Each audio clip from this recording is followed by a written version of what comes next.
Ekonomi Indonesia pada kuartal pertama 2025 anjlok ke level 4,87%. Tren perlambatan pertumbuhan ekonomi Indonesia terus berlanjut hingga awal tahun ini.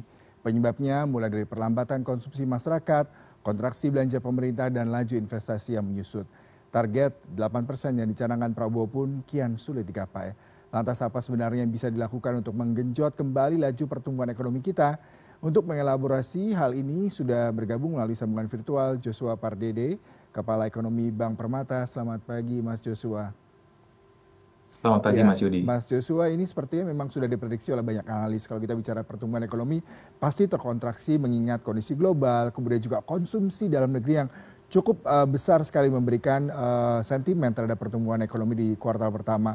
Sejumlah pengusaha mengatakan sebenarnya momentum Lebaran, Ramadan adalah hal yang paling bisa menjadi driven terhadap pertumbuhan ekonomi, tapi semua ternyata tidak sangat signifikan. Bahkan 54% kontribusi dari konsumsi tidak tercapai. Apa yang terjadi sebenarnya pada kuartal pertama tahun ini, Mas? Iya, saya melihat memang ini bukan permasalahan musiman, namun saya sudah menduga ini adalah permasalahan struktural. Ya, kalau kita mencermati data BPS juga bahwa jumlah masyarakat kelas menengah itu mengalami penurunan dalam 5 tahun terakhir ini. Lalu juga masyarakat rentan jumlahnya juga meningkat. Dan di saat bersamaan pun juga data yang lain menunjukkan bahwa misalkan kalau kita melihat misalkan daya beli masyarakat kelas menengah mengalami penurunan. Lalu juga di hari yang bersama kemarin BPS juga mengumumkan misalkan data orang yang penganggur ini menunjukkan tren meningkat. Artinya memang menunjukkan bahwa dari sisi kualitas perekonomian kita ini terus mengalami penurunan, ya, terutama dari sisi bagaimana penciptaan lapangan pekerjaan itu semakin menurun. Dan oleh sebab itulah kalau kita melihat dari sisi kaitannya ini pada spending ataupun pada konsumsi masyarakat, yang dimana kalau kita lihat trennya sebelum pandemi itu konsumsi rumah tangga itu semestinya itu kita bisa tumbuh di kisaran 5%. Namun setelah pulih dari pandemi hingga saat ini kita belum pulih, ya, konsumsi rumah tangga kita pertumbuhannya masih tetap di bawah 5%. Dan oleh sebab itulah fenomena makan tabungan, ya, fenomena kita melihat juga peer to peer lending ataupun pinjol ilegal itu merajalela. Jadi oleh sebab itulah saya melihat bahwa kondisi ini yang kita melihat bagaimana pemerintah perlu ada intervensi kebijakan, ya, untuk bagaimana mendorong spending ataupun belanja masyarakat dengan mendorong penciptaan lapangan pekerjaan dan jumlah yang besar, ya, karena kalau kita melihat kemarin investasi dan juga penyerapan tenaga kerja di sektor manufaktur dan juga sektor konstruksi ini di data bulan Februari, di data BPS ini mengalami penurunan, sehingga itulah menunjukkan bahwa sektor-sektor yang mestinya bisa menyerap tenaga kerja dalam jumlah yang besar ini justru mengalami penurunan, sehingga tadi berimplikasi kepada menurunnya daya beli masyarakat. Ya, kalau kita bicara PMI sendiri, data kemarin juga cukup mengecewakan, turun sebesar 52,4% dibandingkan dengan sebelumnya sebanyak 5,7 poin. Kalau Anda melihat sebenarnya ini memang kondisi di mana pengusaha sendiri berhati-hati untuk melakukan produksi, di mana tadi Anda katakan konsumsi masyarakat menurun, kemudian juga angka masyarakat menengah juga turun cukup signifikan. Sebenarnya apa yang terjadi dalam industri manufaktur yang pastinya berdampak terhadap tingkat konsumsi dalam negeri, Mas? Ya, kita juga perlu berhati-hati menganalisis data PMI manufacturing di bulan April, ya. Karena kalau kita melihat meskipun memang data PMI manufacturing ini menurun, ya, di bawah 50, namun kita perlu mengconsider juga, mempertimbangkan juga adanya libur Lebaran, sehingga waktu ataupun hari kerja efektif di bulan April memang cenderung mengalami berkurang, sehingga mungkin ada dari sisi aktivitas di pabrik ini juga mengalami penurunan. Namun di luar itu memang kalau kita mengikuti reportnya memang menunjukkan, ya, bahwa ada permintaan baru dan juga output, ya, baik dari pasar domestik dan juga eksternal ini mengalami penurunan. Jadi ini juga mengonfirmasi sebenarnya bahwa ada permasalahan dari sisi permintaan domestik, karena tadi sudah disebutkan bahwa festive season ataupun lebaran tahun ini dibandingkan dengan misalkan lebaran tahun lalu itu terjadi penurunan, misalkan dari sejumlah pemudik yang mudik itu menurun. Lalu juga kalau kita melihat juga dari sisi permintaan ekspornya pun juga mengalami penurunan, ya, bahkan ini menjelang efektifnya tarif minimum reciprocal tarif dari pemerintah Amerika Serikat ini pun juga ternyata sudah memberikan dampak yang lumayan signifikan ya kepada penurunan aktivitas manufaktur Indonesia di bulan April yang lalu. Sehingga saya melihat bahwa dalam konteks eksternalnya kita ada permasalahan karena ada perang tarif dagang antara yang dikenakan oleh pemerintah Amerika, dan namun juga di sisi dalam negerinya pun juga kita mengalami ada permasalahan. Ini mungkin agak sedikit berbeda pada saat perang dagang jilid 1 2018-19. Pada saat itu konsumsi rumah tangga kita masih tetap solid ya, sehingga sekalipun memang ada pelemahan ekonomi global akibat perang dagang antara Amerika dengan Tiongkok, namun ekonomi kita masih tetap resilient. Dan namun ini PR buat pemerintah bahwa kedepannya ada permasalahan dalam negeri dan juga ada permasalahan eksternal yang harus dihadapi secara bersamaan, secara bersamaan, sehingga ini yang harus kita lihat bersama bahwa dua permasalahan ini harus dicarikan jalan keluarnya melalui kebijakan yang sama juga. Ya, Mas Joshua, kalau kita bicara mengenai efisiensi pemerintah, sepertinya tidak secara langsung justru meningkatkan bagaimana driven daripada pertumbuhan ekonomi. Tapi banyak justru yang mengatakan bahwasanya government spending ini sebenarnya merupakan salah satu komponen penting untuk meningkatkan konsumsi. Bagaimana Anda melihat hal ini? Apakah efisiensi justru berbanding terbalik dengan kondisi pertumbuhan ekonomi yang diharapkan bisa moncer pada tahun ini? Ya, ini pun juga kalau kita melihat analisis laju pertumbuhan spending pemerintah di kuartal 1 2025, memang seperti yang dilaporkan oleh BPS kemarin adalah terkontraksi 1,38%. Dan ini juga saya juga perlu kita lihat juga secara objektif bahwa ada kemungkinan ada efek basis tinggi dari tahun lalu, karena kita perlu ingat bahwa di 2024 kuartal 1 itu ada penyaluran ataupun spending pemerintah yang cukup besar ya, khususnya untuk anggaran pemilu. Dan oleh sebab itu tentunya dengan tahun ini tidak ada pemilu, tentunya akan ada normalisasi di sana.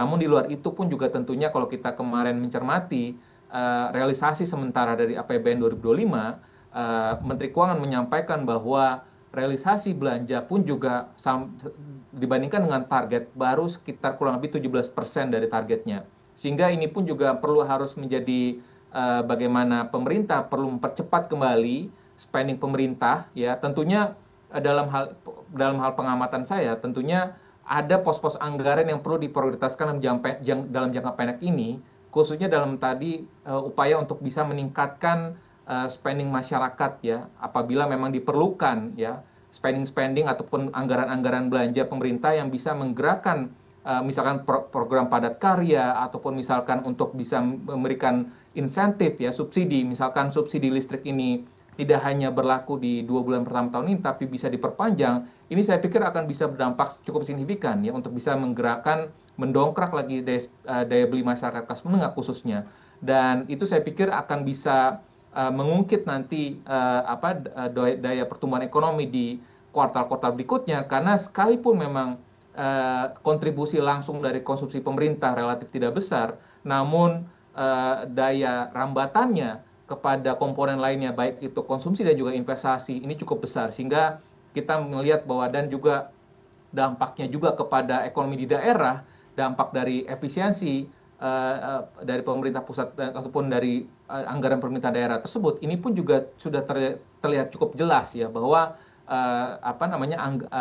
aktivitas ataupun pembangunan di daerah pun juga ada quote and quote bisa kita katakan terhenti, sehingga ada beberapa sektor pun juga ini juga terpengaruh ya, sehingga ini pun juga harus menjadi catatan pemerintah ke depannya bagaimana agar pos-pos anggaran prioritas pemerintah ini pun juga bisa direlaksasi, artinya diakomodir untuk bisa direlaksasi, artinya untuk bisa mengakomodir pos-pos anggaran yang lainnya yang bisa menggerakkan ekonomi di jangka pendek agar bisa pertumbuhan ekonomi kita bisa balik lagi di semester kedua mendatang. Ya, Mas Joshua bisa mendeskripsikan pos-pos anggaran apa saja yang bisa lebih dimaksimalkan dibandingkan dengan diefisiensi, mengingat memang tadi Anda sempat memberikan informasi industri padat karya, kemudian kalau kita bicara mengenai industri F&B, perhotelan, juga salah satu yang terkena dampak banyak yang sudah mulai dirumahkan, dan ini pastinya berdampak terhadap jumlah angka pengangguran yang bertambah cukup signifikan di tahun 2025.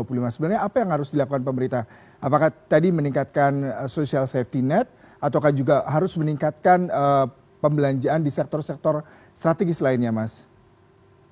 Ya, kalau kita bicara misalkan anggaran MBG yang saat ini pemerintah cukup agresif untuk menyalurkannya kepada seluruh anak siswa sekolah ya. Dan saya pikir ini juga perlu dicarikan ataupun perlu perlu dicermati oleh pemerintah, mungkin untuk bisa mengalokasikan anggaran sebagian dari MBG tersebut untuk anggaran tadi ya, safety net ataupun untuk subsidi kelas menengah, ini bisa diprioritaskan misalkan untuk daerah-daerah yang memang 3T ataupun memang yang kantong-kantong kemiskinannya relatif tinggi ataupun yang memang di mana pertumbuhan ataupun Gini rasionya besar ya.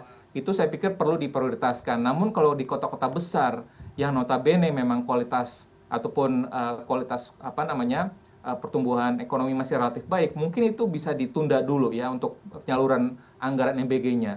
Sehingga ini bisa dialokasikan tadi untuk anggaran-anggaran tadi percepatan ataupun penyaluran bansos ataupun misalkan untuk insentif kelas menengah ya, karena tadi misalkan subsidi listrik ya. Subsidi listrik ini saya pikir akan sangat bisa diupayakan oleh pemerintah karena khususnya kelas menengah, karena kalau kita bicara kelas menengah, kontribusinya terhadap konsumsi nasional itu sekitar 30%-an lebih. Jadi kalau 40% di tengah ini bisa terangkat daya belinya, tentunya ini akan bisa berdampak signifikan sekali. Dan di luar itu tentunya kita bicara bagaimana penciptaan lapangan pekerjaan, ya, bagaimana kita melihat produktivitas dari sisi investasi pemerintah, ya, yang berencana misalkan terkait dengan hilirisasi pangan, hilirisasi energi. Ya, ini perlu dipercepat juga ya investasinya agar tadi pembukaan lapangan pekerjaan ini bisa lebih cepat lagi.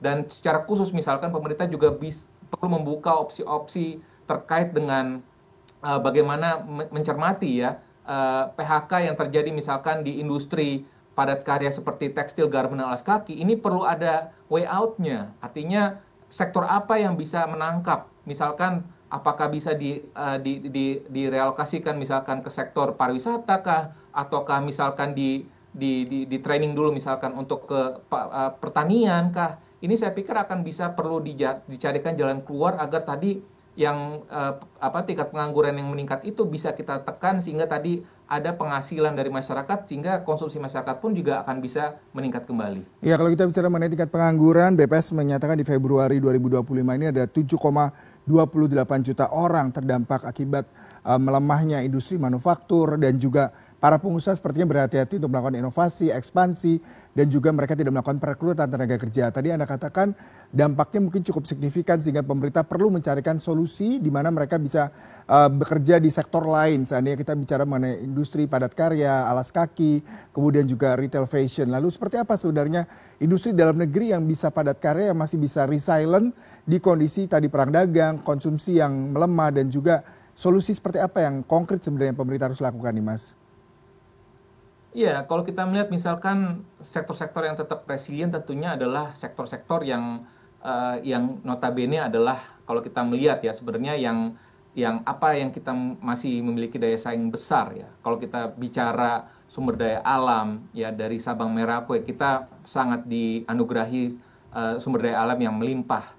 Lalu juga pariwisata ya. Jadi kita kata kuncinya tadi sumber daya alam. Bagaimana hilirisasi dari sumber daya alam itu baik itu di sektor pertanian, baik itu pertambangan, saya pikir itu bisa dapat menyerap tenaga kerja. Lalu juga misalkan yang bisa cepat juga adalah sektor tourism ataupun pariwisata. Bagaimana kita membuka peluang-peluang usaha UMKM misalkan, ya tentunya dengan pemerintah pun juga perlu menciptakan tadi ya off taker dari pelaku UMKM ini agar tadi pedagang-pedagang UMKM ini pun juga tidak terkonsentrasi kepada penjualan makanan dan minuman saja, dan juga bagaimana juga dibukakan network agar mengglobal gitu ya, karena kalau kita lihat saat ini di e-commerce kita sebagian besar itu banyak kan produk impor gitu ya. Tapi bagaimana kita bisa memutarbalikkan agar produk-produk UMKM lokal ini bisa mendunia. Dan di samping itu pun juga saya pikir beberapa sektor lainnya lagi adalah tadi ya berkaitan dengan percepatan investasi yang diarahkan tadi untuk membuka misalkan proyek-proyek infrastruktur yang bisa menyerap tenaga kerja ya, yang khususnya untuk membangun ekonomi daerah. Saya pikir ini harus dipikirkan dengan seksama dan dengan matang gitu ya. Yang artinya yang memang daya dongkraknya itu besar ya. Jadi dan ini memang harus disisir oleh pemerintah pusat dan daerah sehingga benar-benar bukan hanya sekedar bangun infrastruktur tapi benar-benar yang bisa menggerakkan, yang bisa menyerap tenaga kerja dalam jumlah besar dan bisa menggerakkan ekonomi daerah, misalkan infrastruktur, misalkan untuk irigasi sawah, ya, ataupun untuk transport, untuk mendukung tadi sektor pertanian. Saya pikir masih banyak sekali yang bisa pemerintah bisa upayakan gitu ya, karena kalau kita melihat dari sisi struktur lapangan tenaga kerjanya, itu memang masih sektor pertanian Indonesia itu masih notabene masih terbukti masih menjadi sektor yang bisa menyerap tenaga kerja dalam jumlah yang besar. Sehingga saya pikir kita perlu fokus lagi kepada sektor-sektor yang tadi padat karya dan bagaimana pemerintah bisa mendorong investasi baik itu publik ataupun private ke sektor-sektor yang bisa menyerap tenaga kerja dalam jumlah yang besar tersebut.